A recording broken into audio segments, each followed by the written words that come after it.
7 ans, de 5 ans, nous avions sorti une déclaration, je donne les références, en disant que le respect de la parole donnée est sacré, que le président de la République a l'obligation de respecter sa parole, et c'était un des engagements fondateurs de l'APR, que le Dekkal Ngor.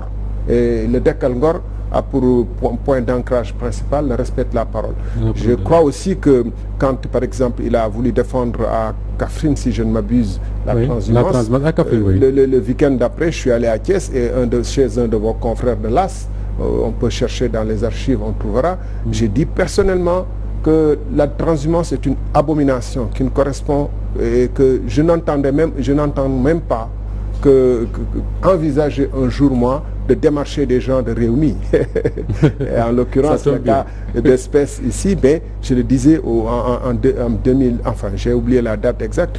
Un autre exemple qui me vient à l'esprit comme ça, c'est quand il y a eu cette menace d'interdire la marche de Y'en a marre, et que des voix de l'APR, chez l'APR et ailleurs, se sont élevées pour essayer de jouer aux hégémonies de Y'en a marre.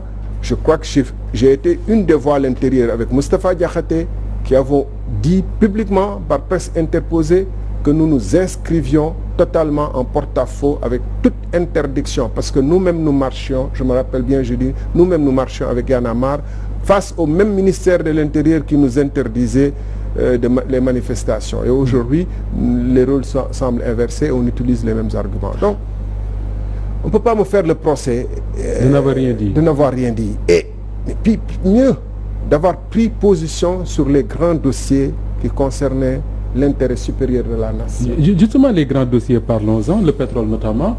Le parquet avait lancé un appel à témoins pour tous ceux qui en savent un bout, après publication de ce fameux reportage de la BBC.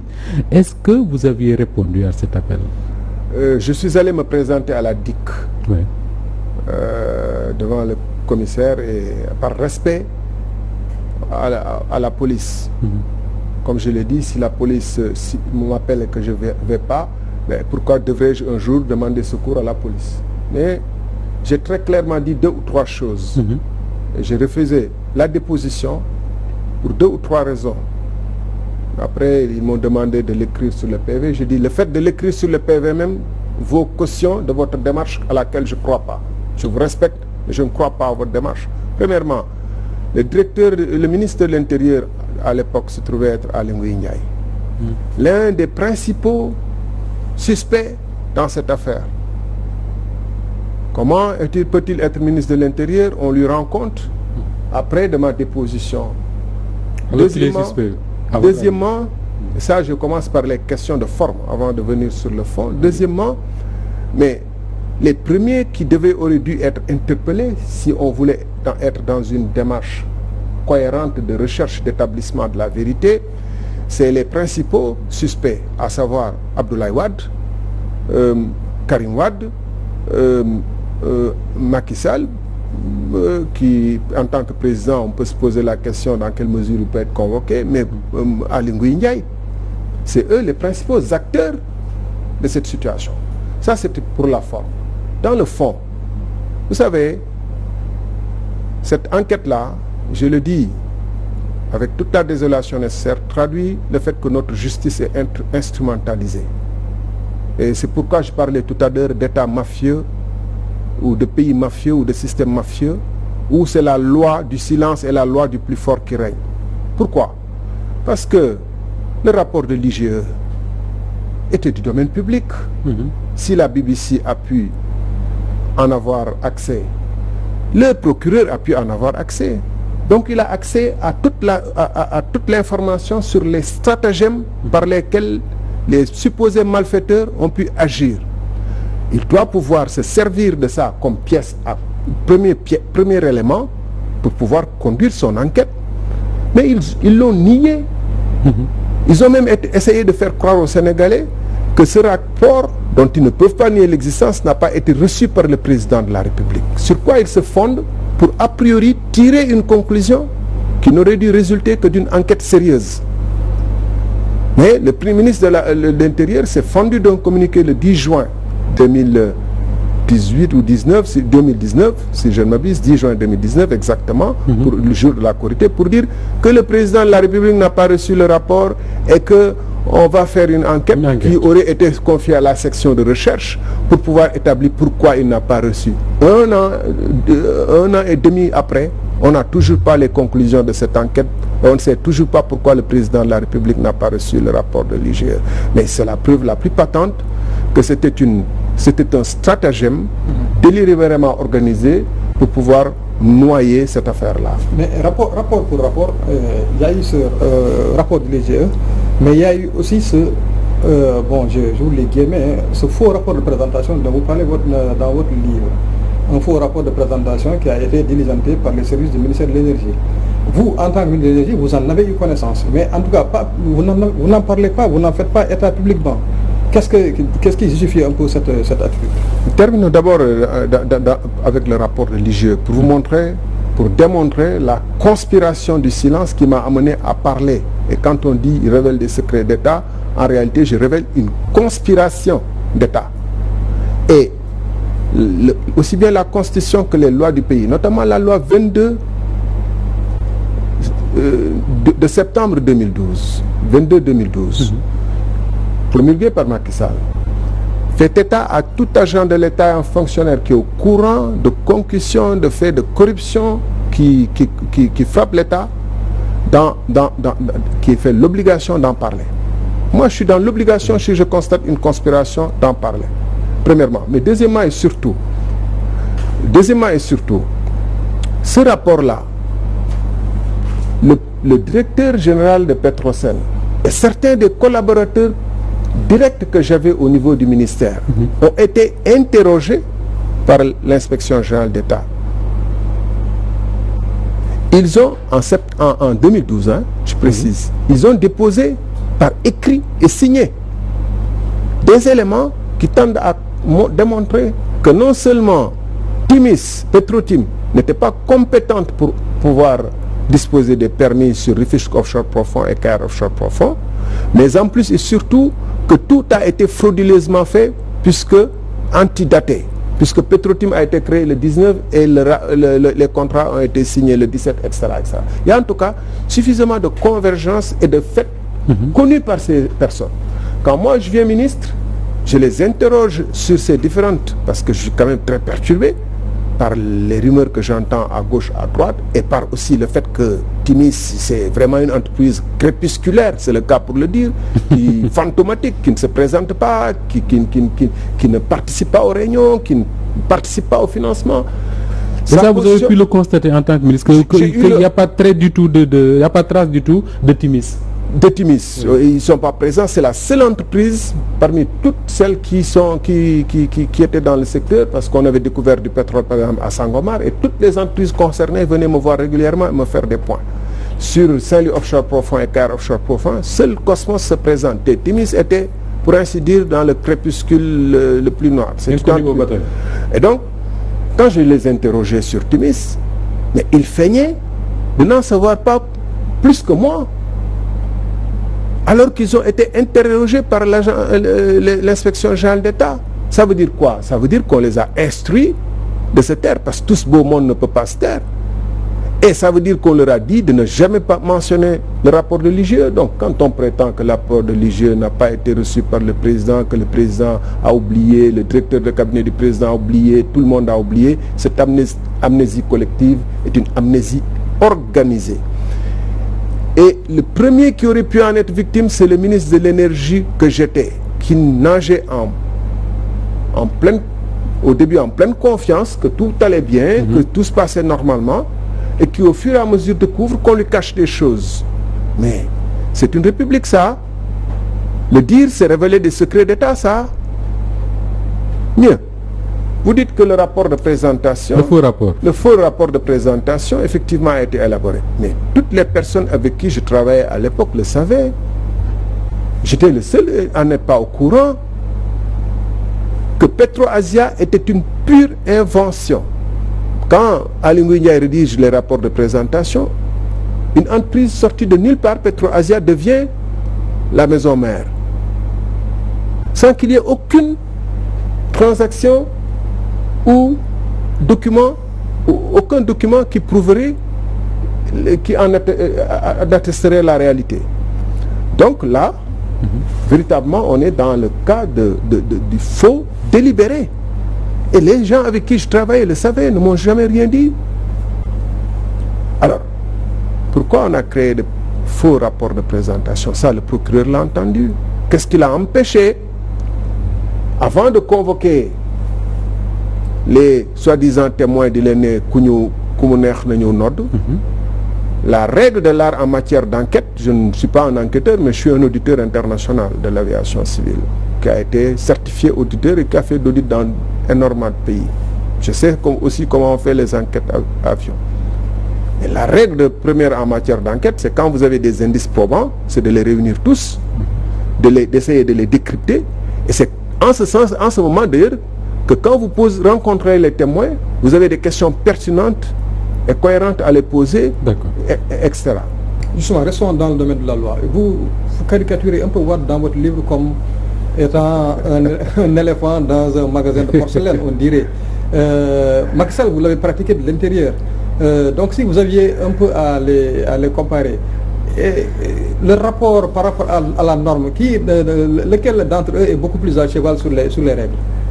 Vous savez, pour éviter justement les caractéristiques comme vous caricaturez, etc., j'ai essayé d'écrire le livre avec, en étant le plus souple et en choisissant précautionneusement mes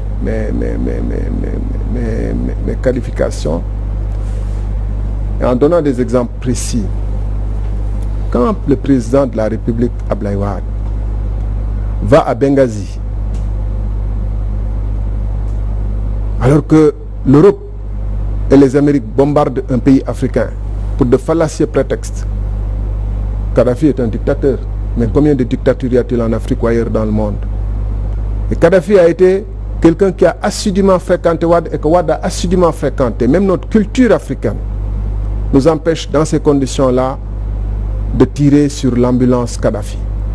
Au lieu d'aller voir Kadhafi en tant qu'ami pour essayer de le sortir du pétrin à Tripoli, pour lui offrir une chance de se sauver et de sauver sa famille, il est à Benghazi avec le gouvernement de transition pour déjà commencer à avoir des affinités avec ces gens-là et continuer à recevoir certainement la manne pétrolière. Et il tire sur Kadhafi qui est à Benghazi, ça s'appelle, à Tripoli, ça s'appelle quoi? De votre point de vue, comment peut-on en tant qu'Africain caractériser ça? Et ça fait partie des problèmes que nous avons depuis l'indépendance ou depuis les indépendances africaines.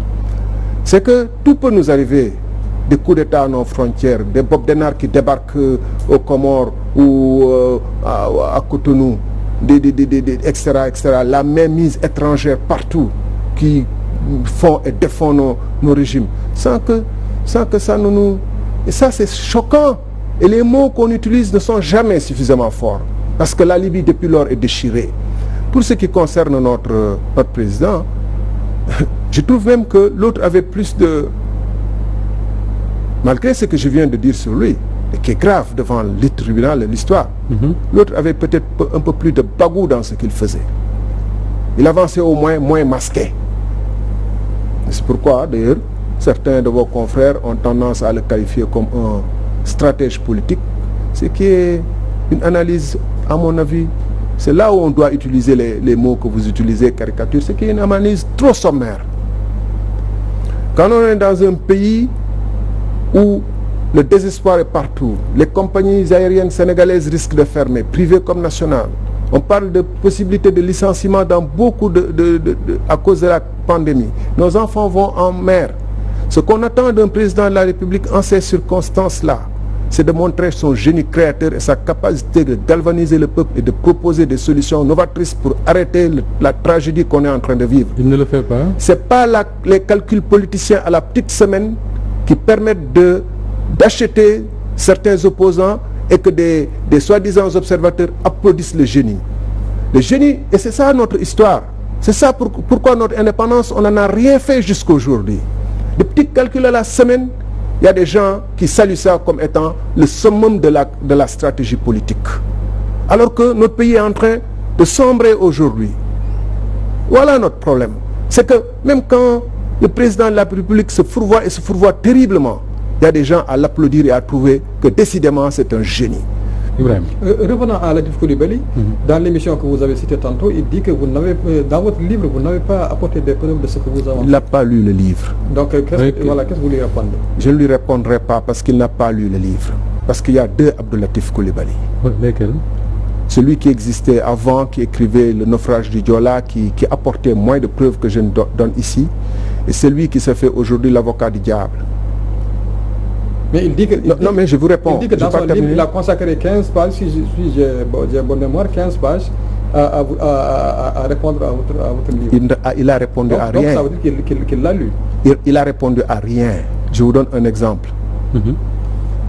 Il dit que je n'aurais pas voulu polémiquer par distance avec lui parce que je trouve que il ne faut pas donner plus de poids à des paroles qu'un homme épouse au gré des circonstances et des positions. Moi, j'étais ministre. Je n'avais aucun intérêt personnel et particulier à prendre les positions que je prends qui sont difficiles, qui sont dures, qui créent des ruptures, qui m'ont fait perdre ma position, mais que j'ai l'obligation de prendre par rapport à ma conscience et à l'idée que je me fais des intérêts du Sénégal. Il dit, par exemple, un exemple, que si on avait porté plainte contre Timis, en essayant de faire l'analogie avec l'affaire de ArcelorMittal, qu'on aurait payé. Oui. C'est très faux. Le contrat au moment où Macky Sall était président de la République n'était pas encore en vigueur. Il dit ce qui est faux. Et c'est le comble de la mauvaise foi. Il dit que le président Wade avait approuvé le rapport déjà, les deux contrats déjà. Oui, le président avait approuvé les deux rapports en signant au bas de la dernière page des deux plutôt contrats. Mais la loi 34, l'article 34 de la loi 98-04 portant code pétrolier qui était en vigueur à l'époque demandait ensuite après à ce que des décrets d'approbation soient établis. C'est pourquoi Aly Ngouille Ndiaye se donnait tant de mal à faire les décrets d'approbation et soit publié au journal officiel. Tant que cette chose substantielle, formalité substantielle n'est pas faite, le contrat n'est pas valide. Bien, au moment où Macky Sall arrivait, non seulement cela n'était pas fait, mais il y avait des soupçons lourds, c'est pas moi qui le dis, c'est le rapport de l'IGE qui établit que les soupçons lourds, qui établit que des preuves, des malversations qui ont été faites au moment de la signature, même du contrat sous Wade. Donc le rapport d'IGE établit que le contrat initial était entaché de vices de la part des deux parties, connu de la part des deux parties en complicité. Un exemple, Petrotim est créé le 19 janvier et signe le 17 janvier. Donc Petrotim est très au courant que ce qu'elle a fait là et que, en plus, les contrats ont été établis entre les deux tours de la présidentielle, mais antidatés. Ça figure dans le rapport de l'IGE. C'est pourquoi il essaie de vous dire que le rapport de l'IGE est, je ne sais pas, consultatif ou informatif ou etc. Ça, c'est des preuves claires qu'il y a une malversation. Mieux, pour terminer, parce que c'est un sujet important, vous verrez d'autres avocats du diable chercher à brouiller l'opinion parce qu'ils savent que l'opinion n'a pas lu. La lettre de Tullow Oil est très claire quant au fait que les contrats ont été antidatés et établis dans des conditions illégales. Ce qui rajoute à la chose que c'est établi dans des conditions illégales, c'est que Aly Ngouille Ndiaye lui-même a écrit au ministre de l'économie et des finances, au secrétaire général du gouvernement, pour apporter les preuves que les contrats ont été établis de manière illégale. Après, il va changer de direction. Comment que des gens qui, Petrotim, comme les gens qui ont signé les contrats, peuvent-ils aller après porter plainte avec toutes les preuves de leur propre turpitude? D'ailleurs, je vous dis une chose, la justice du Sénégal se tue sur cette affaire, mais d'autres justices vont en parler. Vous croyez que l'affaire là c'est une affaire sénégalaise? Vont en parler. Question fast track, comme on dit, et puis réponse fast track aussi. À la page 161, chapitre 8, dans l'affaire des immeubles de l'ARTP, un courtier nommé Wade bon, c'est vous qui c'est vos mots, hein. Vous citez nommément les protagonistes du pillage foncier, le président Wade lui-même, Ndongo Diaw, ancien DG, l'homme d'affaires Cheikh Amar, et je vous cite un architecte qui avait ses entrées au palais. Pourquoi ce 2 poids 2 mesures? De quoi là vous citez des noms, oui. Le téméraire a-t-il subitement peur?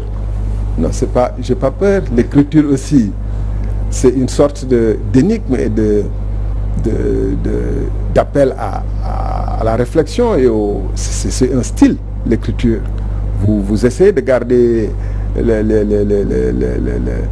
lecteur dans une sorte de concentration parce que c'est un document long et qu'il faut essayer d'écrire de manière à pouvoir soutenir l'attention du lecteur. Mais de toute façon, le nom est révélé et les frasques du monsieur sont révélées en d'autres circonstances en citant les rapports de l'inspection générale d'État. Directement. Mais je veux bien que les lecteurs lisent aussi. Il ne faut pas que tout soit dit sur les plateaux et tout et que rien n'incite celui qui écoute à aller lire le livre.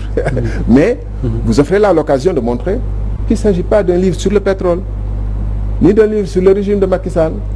D'ailleurs, au début, j'ai entendu un ministre de Macky Sall dire « Ouais, les gens de Wade applaudissent, mais s'ils avaient lu, ils allaient eux-mêmes attaquer Thierno. » Il ne s'agit pas d'un livre contre qui que ce soit.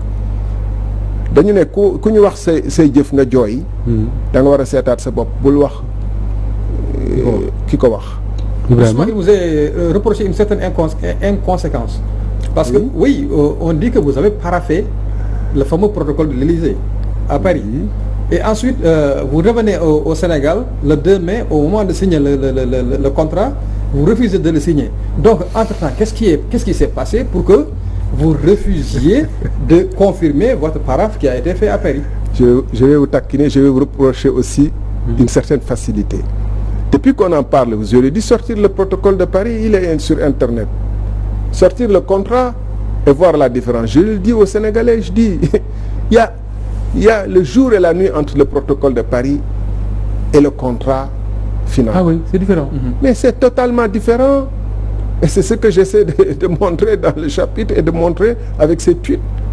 C'est totalement différent. À Paris, c'est un protocole d'intention. Si vous tapez sur le site de l'agence de presse sénégalaise, vous verrez la substance. Il est dit que le Total, vous vous souvenez que le Premier ministre Valls est venu et dit que bon, on s'intéresse. Oui. C'était donc le début de processus pour ouvrir la voie à Total. Total s'intéresse au pétrole du Sénégal et veut venir négocier avec l'État du Sénégal. Négocier. L'État du Sénégal est d'accord pour que Total vienne négocier. Point. C'est ça le protocole d'accord. Mais on n'imagine pas, après, que ces négociations puissent se faire, non pas comme des négociations, mais aux conditions de Total. Ce que j'explique dans le livre, j'explique bien, de manière approfondie et détaillée, que c'est les conditions de Total qui ont été acceptées sans sourciller au moment de rédiger le contrat final. Et si les deux protocoles étaient d'accord, pourquoi ont-on signé à Paris et ici? Pourquoi? Le bloc de Rufisque Offshore Profond sur lequel portait un des contrats, c'est moi qui l'ai retiré de African Petroleum de Tunis. Mais le contrat que j'ai retiré et refusé à Timis était meilleur que le contrat signé avec Total. Ah oui. Oui. C'est scandale. Mais quand je dis ça, je me tue à répéter ça. Et c'est vos collègues qui disent ouais, il n'y a pas de preuve. Ils n'ont qu'à. Moi, j'ai donné sur le site de l'ITIE le contrat signé avec Total sur Rufisque Offshore Profond et le contrat que Timis avait signé en 2012. Ceux qui disent après que oui, Total a cherché, il n'a pas trouvé. Mais c'est quelle mauvaise foi! C'est des gens comme ça qui ont vendu nos pays à des rois belges, qui ont signé des traités avec des colonisateurs en donnant la moitié du Kadior ou la moitié du truc en truc. Parce que, je sais que vous êtes pressé, mais c'est un point important, mais parce que au moment où je vous vends ma vache, moi, je n'ai pas calculé le risque que vous avez que la vache ne produise pas de petits ou produise de petits. Je regarde le coût de la vache sur le marché, et vous payez le coût de la vache sur le marché. Vous ne reviendrez pas 10 ans après, 5 ans après me dire votre vache n'a rien produit, vous me devez une décote. 1. 2. Le Rufisque offshore profond. Total n'a qu'à le rendre s'il n'y a rien. Total ne va pas le rendre.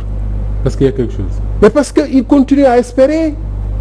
Parce que dans tous ces blocs-là, y compris ceux où on a trouvé du gaz et du pétrole, mais des compagnies sont passées 10, 20, 30, 40 fois, ils n'ont rien trouvé. À la page 276 de votre ouvrage, vous racontez que vous accompagnez le président de la République en visite officielle à Pékin, en Chine. Vous vous opposez à des investisseurs encore. Les tensions furent vives et c'est vous qui le dites. Donc pourquoi les tensions étaient vives? Est-ce que vous pouvez aller, pour ceux qui n'ont pas eu l'opportunité de lire le livre, est-ce que vous pouvez... Comment peut-on accompagner le chef de l'État d'ailleurs dans des négociations avec des investisseurs et installer la tension? C'est ça qui voilà. Qui installe la tension? Oui. Pardon? Vous-même? Non, j'installe pas la tension. Vous savez, il faut être cohérent avec soi-même. Le président d'abord, moi-même et d'autres. On ne peut pas avoir mis Karim Wade derrière les verrous. Avoir une liste de 24 autres personnes réputées être suspectes et vouloir continuer à une échelle industrielle ce qu'on leur reproche. En prétextant que oui, l'État c'est comme ça. Mais sachant bien que le président, quand il signe, souvent, lui, quand les gens signent, c'est pas lui qui signe. Hein. Tous ceux qui, après le départ de Wade, on dit c'est Wade qui m'a donné des instructions, non, c'est lui qui m'a donné ci ou ça. On dit mais la loi, vous la connaissez, c'est vous qui étiez ministre. Wade n'a pas été inquiété parce qu'il est plus difficile de l'inquiéter, sauf sur certains dossiers. Celui, le ministre qui prend délibérément la latitude de signer des contrats dans des conditions non prévues par la loi. Et pire, pour moi, ingénieur et être rationnel, technocrate, sans aucune cohérence économique, sans aucune étude préalable. Mais ce ministre-là, il a la responsabilité, même si la loi est plus ou moins ouverte, lui offre des opportunités, il a la responsabilité. Je vous donne un exemple. Le centre de Diamniadio, ce n'était pas sous mon ministère. Hein. Mais vous pensez que le ministre qui a accepté de piloter ce projet-là, il ne doit pas, à sa conscience, à l'économie du pays, aux enfants qui vont en mer, il n'a pas de responsabilité. Parce que le CICAD. Le CICAD. Oui, okay. Puisque le CICAD, depuis maintenant le mois de mars, il y a eu 3 ou 4 réunions que Macky Sall a organisées là-bas. Oui. Et depuis que c'est ouvert, il n'y a aucune réunion payante. 45 à 50 milliards mises là-bas pour le plaisir de Macky Sall et pour que de temps en temps il aille faire réunion là-bas, dépenses de carburant, etc. On ferme les roues, etc., etc. On dépense pour entretenir, même vous, votre studio vous coûte déjà très cher. Le CICAD avec toute la climatisation, etc. Pourquoi? Alors que quand le Covid est venu, ces 50 milliards-là auraient pu, si on avait mis ça dans les hôpitaux, nous soulager. Ou aurait pu être investi dans d'autres endroits qui créent de l'emploi. Moi, j'ai aucune responsabilité morale. J'ai la conscience tranquille quand je vois nos enfants aller en mer. Même si, quelque part, je fais partie d'un régime qui a une responsabilité là-dedans. Mais je me suis battu corps et âme. Ce n'est pas un plaisir hein, de dire non à quelqu'un. Man, je vous le laisse. Mais quand il s'agit du bien des Sénégalais, quand il s'agit des principes qu'on avait évoqués, quand il s'agit qu'on a mis des gens en prison, nous, pour ça, que moi j'ai tenu des conférences de presse pour en accabler certains. Si je fais autant qu'eux, c'est que je suis la pire des espèces. Mais vous voyez notre différence. Et c'est ça aussi le problème que pose le livre, les protocoles non écrits et notre esprit de servitude. Les Turcs, ils se disent, on veut se projeter parce qu'on était une grande nation. On a été dominé, on va créer des grosses entreprises de BTP. Le président fait le tour du monde pour imposer. C'est pourquoi Souma est là, l'IMAC est là. Nous, qu'est-ce qu'on fait en contrepartie? On prend leur argent, on construit des joujoux dont on n'a pas souvent besoin. Dakar Arena, est-ce qu'on en a besoin? Ça a fait gonfler le chiffre d'affaires du commerce extérieur turc. Ça nous a servi à quoi, nous? Et ça a servi à quoi à nos PME? Mais ça, moi je suis politique avant d'être ministre. C'est-à-dire j'ai porté un projet avec Macky Sall. On a défendu là où il fallait le défendre. Pendant des années, on a risqué nos emplois, notre liberté, pour un projet de société. S'il vient veut changer ce projet de société, si on refuse, si on l'accompagne, vous dites, ouais, pendant tout le temps que vous étiez là-bas, vous n'avez rien dit. Si on sort, si on montre que on n'était pas d'accord et qu'on ne va pas jusqu'au détail, parce que là également on nous dira vous révélez des secrets d'État, on nous dit ouais, vous ne dites pas tout, on dit tout, vous révélez des secrets d'État. C'est quel monde? Quel Sénégal? Il y a également une scène que vous racontez dans le livre et qui intéresse beaucoup, c'est le jour de la signature. Vous refusez finalement cette signature-là et la scène se passe au Palais de la République, le chef de l'État, son Premier ministre, le top management de Total. Là, on lit le livre, on se dit mais tiens, est-ce que le Thierno Alassane Sall n'a pas offensé le chef de l'État en se comportant de la sorte devant ses invités? Encore non, on n'a jamais été tous ensemble devant les invités. Mais de toute façon, on n'a jamais été tous devant les invités. La scène que je raconte se passe à 3 avec le Premier ministre et le Président de la République ou entre le Premier ministre et moi. Quand j'arrive, j'ai une petite entrevue avec le Premier ministre qui me dit, mon frère, il faut signer parce que vraiment le Président, etc. Je dis, je ne signe pas. Il me dit, vous savez ce qui vous attend si vous ne signez pas? Je dis, j'ai ma lettre de démission avec moi. Il me dit, vraiment, j'aurais aimé que vous soyez Premier ministre pour savoir ce que je ressens. Et il tape un texto. C'est le Premier ministre qui vous dit ça? Absolument, c'est dans le livre et il ne peut pas le nier. Et j'avais ma lettre de démission. Et de toute façon, comme je le dis, ma lettre de démission a été imprimée dans le bureau du directeur. Yàlla dafa am. Xam nga, Yàlla am na. Ma lettre de démission a été imprimée dans le bureau de mon directeur de cabinet parce que mon imprimante était en panne. Et mon directeur de cabinet, au moment où je parlais, je ne sais pas qu'est-ce qu'il est devenu, mais au moment où j'écrivais ce livre et je parlais, il était le directeur de cabinet de Ndeye Tické Ndiaye. Et il n'était pas le seul à être au courant de la lettre de démission. Donc, quand j'arrive, je dis au Premier ministre, de toute façon, il me prend en aparté, il me dit, oui, c'est mon frère, etc. Je lui dis, j'ai ma lettre de démission. Il est un peu groggy quand même. Il est surpris. Il est groggy. Surpris ou pas. Mais le président vient, on se met en aparté. Il n'y a pas eu de présence étrangère. Mais même s'il y avait ça, qui a pris la responsabilité d'organiser ce qui n'a jamais été fait? Est-ce que le président de la République du Sénégal doit signer un contrat en présence de Total, de son directeur de cabinet, de son ministre, du directeur général de Petrosen, ce qui n'est pas la procédure? La procédure, c'est quoi?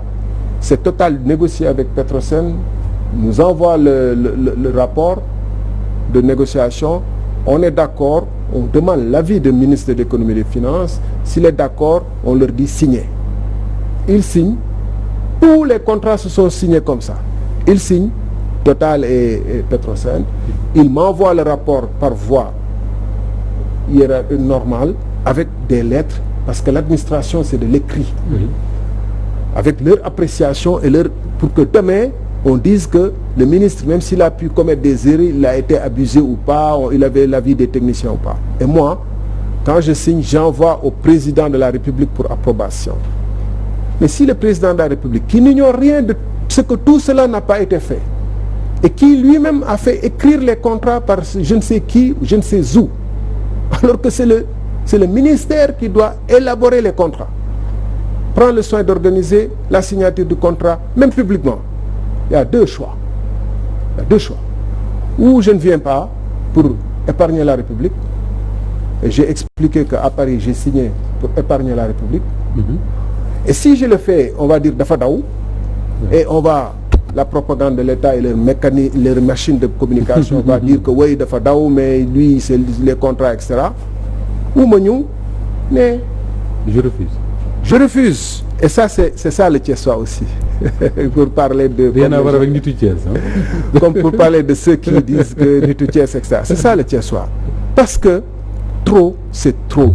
Notre République n'est pas une République bananière où un seul homme, fut-il le président de la République, change toutes les lois, ce que je dénonce sur WAD avec MTL et Global Voice et les affaires de l'immeuble, etc. d'apport. Mais si je fais autant, comme je vous l'ai dit, je suis le dernier des derniers. Je ne peux pas dénoncer une chose, trouver que c'est mal quand d'autres le font et trouver que c'est bien quand nous le faisons. Je ne le ferai pas. Oui, certains pensent que si vous avez eu ce comportement, c'est parce que simplement vous n'avez pas digéré l'affront de Paris. Parce que là, vous êtes à Washington. Bon, je m'explique. Vous êtes à Washington. On vous appelle à Paris, on vous dit que vous êtes convoqué là-bas. Vous arrivez et c'est l'ambassadeur du Sénégal en France qui vous dit l'objet de votre convocation entre guillemets. Donc on pense que ça a un peu froissé votre amour propre. Donc ça c'est une opinion. L'autre opinion, c'est qu'il y a d'autres aussi qui pensent que Thierno Alassane Sall avait partie liée avec un des concurrents de Total, c'est pourquoi aussi il a eu ce comportement. Donc répondez-vous à ces deux... D'abord qu'on peut empêcher une petite minorité de penser ce qu'elles veulent, si surtout les mauvais esprits. Je ne suis pas rancunier. J'aurais tout fait pour éviter à notre République ça. Et je l'ai dit, entre le mercredi 25, le mercredi 26 avril 2017 et le 2 mai au président de la République, que son contrat n'est pas bon, que ce qu'ils font, ils ont envoyé des gens chez moi, la veille, je leur ai dit, ce contrat n'est pas bon, il ne faut pas le faire. Parce qu'il n'est pas bon, j'apporte les preuves. Face aux preuves, les commentaires des uns et des autres ne m'engagent pas. Par contre, j'ai démontré tout à l'heure que ceux qui disent qu'il avait des intérêts, mais ils ne connaissent pas l'histoire, hein. On leur souffle des choses à dire. On leur souffle des choses, ils disent n'importe quoi. J'ai dit dans le livre que le premier contrat qui a été l'objet de notre but et qui a amené au 2 mai, cette dernière semaine-là, comme la dernière semaine de Jésus, commence par le 24 avril chez le président de la République. Ce que je refuse ce jour-là, c'est de signer un contrat de 200 milliards de francs CFA, cash par Timis, et de 1% de royalties sur 45 ans. Si c'était des intérêts financiers ou des considérations, les autres là... 1% de royalties pour qui? Pour vous? Pour le président? Pour Timis. Okay. Et ceux qui l'ont aidé naturellement à faire ça. C'est courtier. Si j'étais intéressé à entrer dans des jeux, et je prends le comptant, 200 milliards. Vous savez ce que c'est que 200 milliards? Et vous savez combien de contrats de 200 milliards ont été signés dans ce pays-là? Tous les contrats que vous voyez là. Même s'ils atteignent 400 milliards, c'est que vous me faites une autoroute à 400-500 milliards, mais les 300-400 milliards, c'est pour l'autoroute. Il n'y a que 100 milliards peut-être ou 50 milliards de bénéfices. Et c'est là-dedans que les éventuelles commissions se trouvent. Mais là, c'est 200 milliards cash. Le monsieur n'a rien investi. Moustapha Diakhaté a lui-même dit qu'effectivement, on lui a dit que je voulais partir et qu'il était venu pour aider à me retenir. Je dis souvent qu'en lisant ça, on parvient à comprendre certaines choses qui se sont passées dans notre pays, qu'on avait l'habitude de lire dans la presse, mais peut-être qu'on n'avait pas la chance de pouvoir aller au fond des choses. Abordons, Thierno, quelques questions. Il y a 2 Thierno avec moi aujourd'hui. Quelques questions d'actualité. Avec ce qui se passe actuellement, quand on regarde le chef de l'État autour de lui, on ne voit plus Thierno Alassane Sall, on ne voit plus Amadou Ba, on ne voit plus Aly Ngouille Ndiaye. Certainement, d'ici quelques jours, on ne verra plus Aminata Touré, on ne voit plus Moustapha Diakhaté. Quand vous regardez tout cela et que vous voyez Idrissa Seck qui revient, Farba Senghor et tant d'autres, est-ce que vous avez l'impression aujourd'hui de se dire tout ça pour ça? Est-ce que vous n'avez pas l'impression d'avoir mené un combat en 2012, de réussir à faire partir le régime de Wade et de devoir revivre les mêmes choses avec celui de Macky Sall? Mais naturellement, et je le dis un peu dans le livre, que dès son arrivée au pouvoir, Macky Sall a cherché à se débarrasser de ceux de l'APR qu'il jugeait... Donc ce qu'on vit là a débuté en 2012. Oui, qui vivaient, qui étaient convaincus de la nécessité d'apporter certains changements. Pas seulement d'ailleurs au niveau le plus élevé de l'État, même dans son entourage, des gens auxiliaires, mais qui étaient assez proches de lui, et qui avaient de convictions et une certaine influence sur lui, mais qui ont été liquidés. La première... ça ne vous a pas étonné d'ailleurs que ce soit l'APR constamment, par la voix du président de la République, pour mieux noyer ses propres cadres, disent on n'a pas de cadre, on n'a pas de compétences. C'est comme ça que très vite, des Benoît Sambou, je l'explique dans le livre, au prétexte qu'ils ont perdu des élections, des Thierno Sall, d'autres ont été virés. C'est la première fournée. Vous savez pourquoi? Parce que, comme moi, certains d'entre eux disaient tout haut ce qu'ils pensaient au Conseil des ministres ou ailleurs, ou dans d'autres réunions de l'APR. Le Moustapha Diakhaté que vous voyez là, il parle comme il parle, hein. Comme il parle à la télé. Il parle comme ça. Parce que, et ça Macky Sall ne peut pas accepter que Niass lui fasse la révérence, que Boun Dionne lui fasse la révérence. Oui. Niass, le président de l'Assemblée, du haut de son âge, lui fasse la révérence, que Tanor le salue avec déférence, paix à son âme, et que des Moustapha Diakhaté puissent lui dire que nous avons porté le pouvoir, ou des Alioune Badara Cissé, ou des Madame Badiane. Tous ces gens-là, Madame Badiane, professeure d'université, on dit qu'elle n'est pas compétente, et il y a des gens qui arrivent à peine à prononcer leur nom au Conseil des ministres qui sont là-bas assis. Si on leur demandait à écrire leur nom, ils n'arrivent pas. Madame Badiane, responsable nationale des cadres, n'a jamais occupé aucune autre fonction que d'être figurative au Conseil des ministres. Mais c'est délibéré. Benoît Sambou, il disait ce qu'il pensait. Maintenant, après, il a changé. Hein. Il faut qu'on accepte aussi de dire les choses telles qu'elles sont. C'était la première fournée, les plus dures. Les autres dont vous parlez, ils sont venus à ce que j'appelle 23h30, à minuit moins. C'est la deuxième fournée qui vient de partir comme ça. Oui. Ceux qui n'étaient pas venus, ceux qui vous citez là... Amadou Ba, il n'était pas au début dans le contrat. Non, Aminata Touré est venu en juin 2011. Juin 2011. Amadou Ba est venu bien après. Après l'élection. Après l'élection.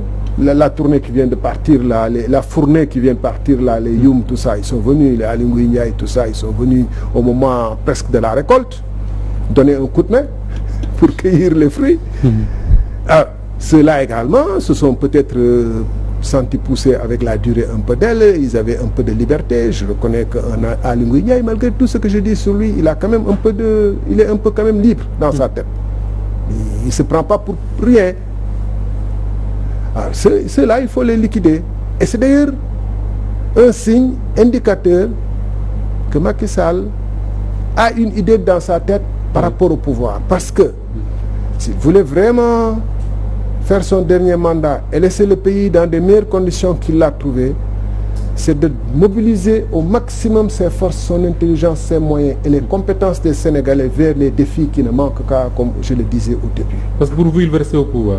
Je dis, s'il avait... Vous savez, quand vous êtes dans votre dernier mandat, vous voulez rentrer dans l'histoire, si vous avez le sens de l'histoire. Vous essayez de vous mobiliser pour que les défis qui ne manquent pas aujourd'hui, les jeunes qui vont dans les pirogues, le chômage atroce, les Sénégalais qui ne mangent pas, qui ont un repas par jour, les mareyeurs qui souffrent atrocement, tous les secteurs, vous allez le tourisme là, depuis les artisans qui faisaient les bibelots pour les touristes, que les hôtels, etc. Tout le monde souffre dans ce pays. Les paysans qui sont au nord là vous disent on a 300 hectares à aérer, on n'arrive pas à cultiver parce que toutes nos machines, tout est en panne. Oui. On n'a plus de ressources. Tout le monde souffre. Donc, s'il voulait, et il sait qu'on est dans une situation de pandémie avec des secousses telluriques mondiales qui ont des répercussions terribles dans notre pays parce que les envois des Sénégalais de l'étranger se sont taris, etc. Donc tout le monde souffre. S'il voulait, c'est même pas s'il voulait, il a l'obligation, comme capitaine d'un pays dans cette situation, de se dresser de toute la hauteur de son génie, de ses compétences pour mobiliser le pays et le sortir de cette situation et d'indiquer une voie qui redonne l'espoir à la jeunesse. Et qui montre qu'il ne se bat pas pour rester au pouvoir. Non, mais est-ce qu'il ne veut pas, est-ce qu'il n'est pas en train de travailler à le faire, ce que vous êtes en train de dire là, Thierno Sall, avec Idrissa Seck, avec qui il est redevenu Mburokso, comme ils disent. Bon, je ne peux pas être dans des débats crypto-personnels, mais vous savez, c'est Wade lui-même qui disait que l'un des moins bons premiers ministres qu'il a eu, c'est Idrissa Seck. Il n'est pas réputé pour être une perte de travail. Ce n'est pas lui faire un procès que de le dire. Et en tout état de cause, le CSE n'est pas un centre opérationnel où on impulse. J'ai entendu l'autre jour quelqu'un dire oui, c'est le CSE qui conçoit. Le CSE ne conçoit rien. L'activité gouvernementale a des dimensions de conception de politique, d'exécution, de planification et d'exécution des politiques. Et chaque ministère y participe à son niveau. Et si on me dit aussi que 2 ans après son élection, sur la base, je suppose, d'un programme qu'il avait, qu'il a montré aux Sénégalais, 7 ans après son premier mandat, Macky Sall en est encore à chercher une formule pour trouver les bons hommes, pour pouvoir enfin donner l'espoir aux Sénégalais. C'est bien triste. Non, ce gouvernement est un gouvernement, comme tout le monde l'aura compris, de combine nationale. Et c'est dans l'ADN de tout ce qui était sorti du PDS original. Vous qui l'avez connu, qui avez porté ensemble avec lui l'aperçu les fonds baptismaux, si vous deviez le psychanalyser, qu'est-ce qui selon vous se passe dans la tête de Macky Sall pour qu'il en vienne un peu à poser des actes qui démontrent qu'il veut aller vers un 3e mandat? Bon, pour l'instant, je ne peux pas me prononcer, je ne fais pas de la météo politique. Je pense pour l'instant, il n'en a pas pris avec le pouvoir. Il cherche sa formule. Et si on pouvait avoir plus de temps, je vous dirais les raisons, parce que c'est un peu long, mais il cherche. Et il n'a pas encore trouvé. Il n'a pas encore trouvé la formule. La formule de sortie du pouvoir ou bien de toujours conservation du pouvoir de manière directe ou indirecte. On a vu par exemple en Côte d'Ivoire, Ouattara a essayé, il avait son homme de main tout fait. Dieu en a décidé autrement, il a été obligé de venir. Mais il avait sa formule. D'autres ont d'autres formules. Macky, me semble-t-il, se cherche entre toutes les formules possibles et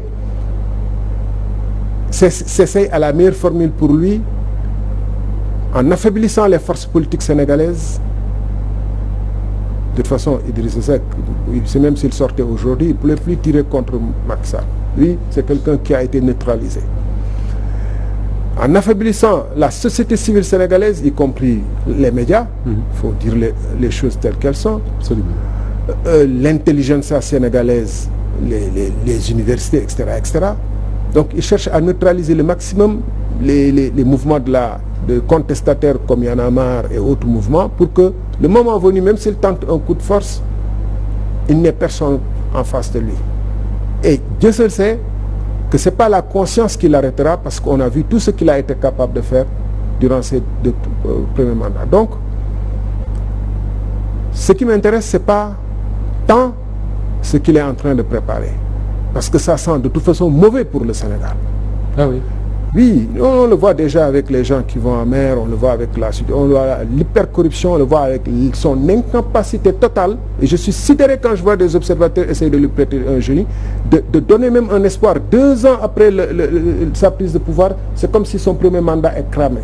Personne ne croit plus même son gouvernement qu'il vient de faire, il est cramé. Personne n'a espoir et confiance, parce qu'il nous a souvent roulé dans la farine comme le boulanger là d'Abidjan, et là aujourd'hui son jeu est clair chez tout le monde. Alors, ce qui nous intéresse, c'est comment construire des forces sociales qui pourront lui tenir tête. Oui. Parce que comme je l'explique dans le livre, à son arrivée au pouvoir en 2012, entre 2012 et 2014, il a pris le soin de désarmer l'APR, d'embarquer avec lui tout le peuple des assises qui le voulait, tout dans les médias les plus contestataires dans les médias, y compris ceux à qui on faisait allusion tantôt, de recruter chez les universitaires et donc de faire taire tout le cercle au-delà des partis politiques qui étaient contestataires. Et c'est après seulement qu'il a posé son référendum, sachant qu'il avait déjà affaire au gouvernement. Mais il y a une chose qui est constante. Un peuple n'a pas besoin que de pain et de lait, mais un peuple a besoin de pain. Un peuple a besoin d'eau. Un peuple a besoin de sécurité. Un peuple a besoin d'espoir et d'espérance. Et tout cela, Macky Sall en est incapable. Et ça, c'est le plus grand danger auquel il expose le pays. Parce que nous savons que ce pays-là, c'est un pays qui a une histoire très compliquée. En mai 68, Quelqu'un me le faisait observer l'autre jour. Senghor avait cru avoir fait en 65 sa constitution, 63 fait intégrer le PRA Sénégal, fait intégrer machin, fait disparaître les syndicats, la presse. Il y a eu mai 68. Comme un coup de tonnerre. Vous disiez à l'époque que le pouvoir était dans la rue. Oui, comme un coup de tonnerre en plein midi, au mois d'avril. C'est-à-dire que sans qu'il y ait l'hivernage. Pourquoi? Parce qu'on ne manipule pas un peuple en ne s'occupant pas de l'essentiel. Même dans les dictatures comme la Tunisie de Ben Ali ou autres là, au moins il y avait le pain, il y avait la sécurité, il y avait l'emploi, il y avait certaines choses et on vous disait maintenant que l'État vous garantit tout cela, vous n'avez pas à vous plaindre. Une toute dernière question pour terminer. Vous êtes le président de la République des valeurs, vous êtes dans l'opposition. Aujourd'hui, on dit de cette opposition-là qu'elle est très affaiblie. Qu'est-ce qu'il faut faire? Comment est-ce qu'il faut réorganiser cette opposition? Est-ce qu'on ne risque pas que la République des valeurs vienne comme un parti de plus par rapport à ce qu'on avait l'habitude de voir? Ou bien vous vous dites qu'il faut une autre organisation de cette opposition-là? Oui, de toute façon, comme je viens de le dire, la situation politique du pays est très difficile. Où que vous voyez, si vous regardez vous-même vos journaux et vos télés, vous voyez partout de la contestation. Donc, avec ou sans opposition, le peuple n'est pas content. Le rôle de l'opposition, c'est d'aller trouver ce peuple, de l'organiser et de le canaliser, son indignation. C'est difficile, c'est pas facile parce qu'il faut des moyens, des ressources financières, il faut des moyens humains, nous y travaillons avec beaucoup de conviction et je dois dire honnêtement que je n'aurais jamais imaginé ni souhaité dresser ce bilan du régime de Macky Sall parce que une année de perdu, même si je n'étais pas partie prenante, et encore plus quand je suis partie prenante, une année de perdu pour le Sénégal est une année perdue pour tout le monde. Une année de perdu pour un pays africain est une année de perdu pour nous tous. Donc, nous aurions bien aimé que, quelles que soient les critiques superficielles ou vraies qu'on puisse lui faire, qu'on constate au moins qu'il y a eu des avancées significatives dans certains domaines. Or, sur les plans les plus essentiels de l'économie, des libertés, de la démocratie, de la transparence, il y a eu des régressions incontestables et le livre en atteste. Grand merci à vous.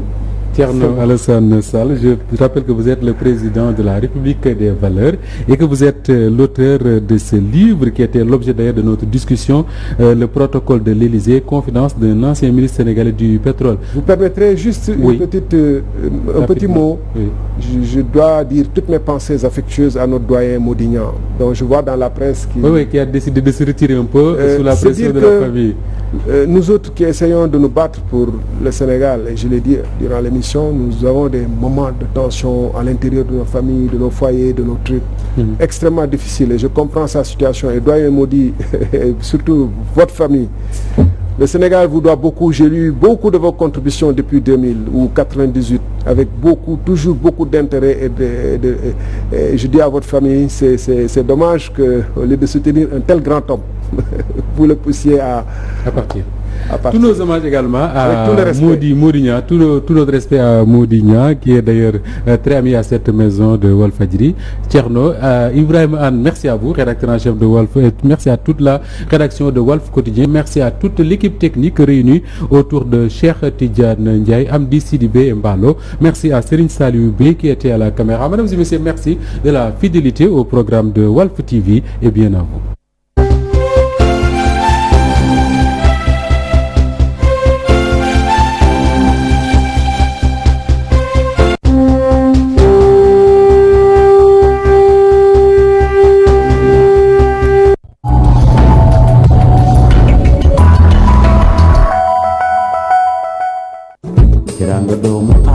EBS di gis-gis bu xarañ ba noppi